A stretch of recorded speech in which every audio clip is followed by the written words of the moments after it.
আসামিরা তাদের tractor, Mahendra tractor, এবং যাদের বাড়ি হলো চাঁপাইনবাবগঞ্জ, তারা অসৎ উদ্দেশ্যে মাদক পরিবহন করতেছিল মহেন্দ্র ট্রাকের টুল বক্সের মধ্যে, এবং গোপন সংবাদের প্রেক্ষিতে র্যাব সংবাদ পান এবং তাদের দুজনে ধৃত করেন এবং তাদের যৌথ দখল থেকে এই 700 গ্রাম হেরোইন উদ্ধার করছেন।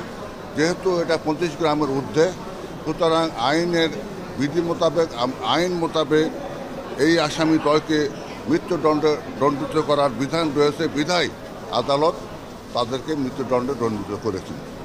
প্রসিকিউশন এমন কোনো সাক্ষী দিতে পারে নাই যে এই আসামিরা এই ট্রাক্টর চালাচ্ছিল বা এই ট্রাক্টরের তারা ড্রাইভার বা হেল্পার এই ধরনের কোনো সাক্ষী দিতে পারে নাই, তা প্রমাণ করতে পারে নাই।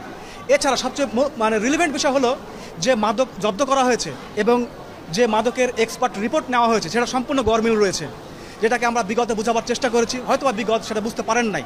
তো যাই হোক, আমরা ন্যায় বিচার থেকে বঞ্চিত হয়েছি। আমরা অবশ্যই এই আদেশের বিরুদ্ধে উচ্চ আদালতে যাব এবং আমরা বিশ্বাস করি যদি আমরা উচ্চ আদালতে যাই এবং আমরা বোঝাতে সক্ষম হই, আমরা অবশ্যই আসামিরা খালাস পাবে এবং আমরা ন্যায় বিচার পাবো।